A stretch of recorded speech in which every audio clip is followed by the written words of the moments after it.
thing that I've learned more than anything else in this world is anything I think I know, I go back and I look at it for what it is, and I see that two are better than one. And symmetry. Oh, wow. That was craziness. Look at that. Wow, I love you, Lord, so much.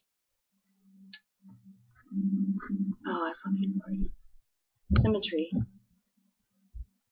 is what keeps everything equal. It's what keeps all of us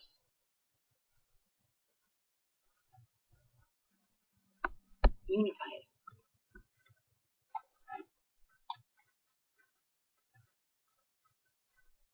It's so hard for me to believe that this has been almost 3 years. Almost 3 whole entire years.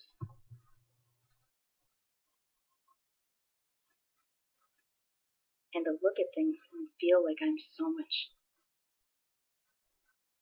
less than I've ever been in my whole life, when I know that's not true.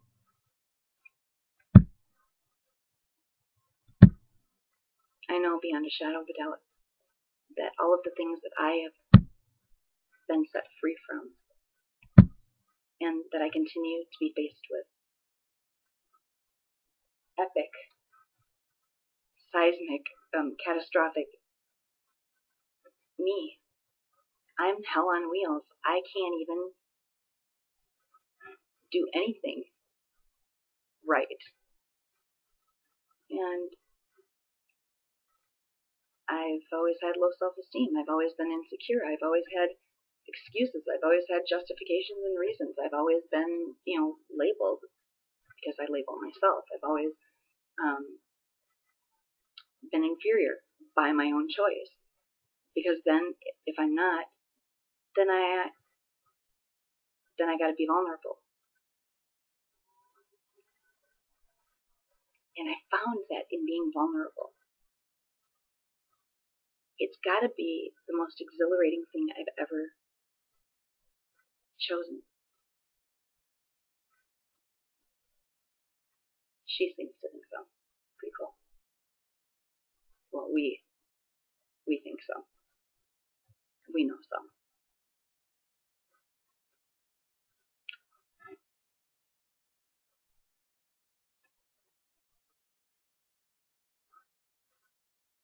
All the things throughout my life. I'm going to be 39 this year. I'm so excited. I'm maybe going to start to feel like a grown-up. Maybe. But in all of my life, everything that I've ever obtained, everything that I've ever done, taking any of the physical, the material into that dimension, into that place, corrupts the entirety, not just for me, but for everybody else's apples. So by trying to hold on to things, all I'm doing is prolonging my own heaven here on earth. Because why? Because there has to be a clearing. There has to really be a surrender in order for you and I and everybody else who says that they want something to receive it. You can't have two things occupy the same space at the same time. So when there's a drastic event and you feel like you're going to die and you can't breathe because it hurts so bad, and you really, really, really can't stop the spiral, it's okay, because these are the things, these are the prices that we never really thought we'd have to pay.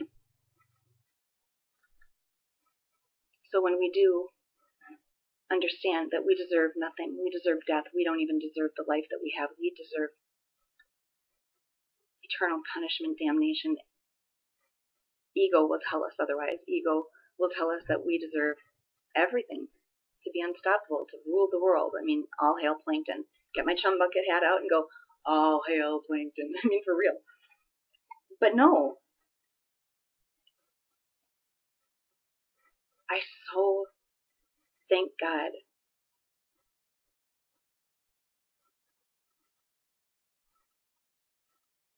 I thank everybody in my life who has suffered greatly at my hand, my mouth, my behaviors, my selfishness. I'm so thankful.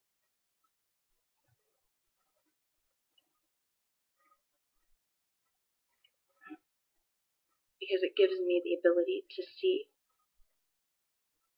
and keep those things very fresh.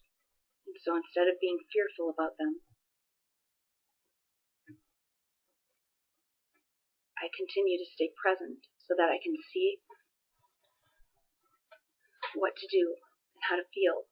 Because if I can't feel, if I can't feel, it's over. Until I can feel. But it's never over. It's never over. Never over. And so when I realized that it's never over, it was stupid, and it's still silly, to actually delay and waste 1 second longer than I have to surrender and go, okay, and leap. Because if you look before you leap, you'll never move. And actually, if anybody's by you, you'll push them instead of jumping yourself. I'm quite certain. We are animal beasts. We are absolutely egomaniacal. There's not even words for what our humanness is capable of. And what's scary, if you want to put like a label on it, is the things we don't know we see. Like, for instance, I want to go back to this filter on this thing, because this was so neat.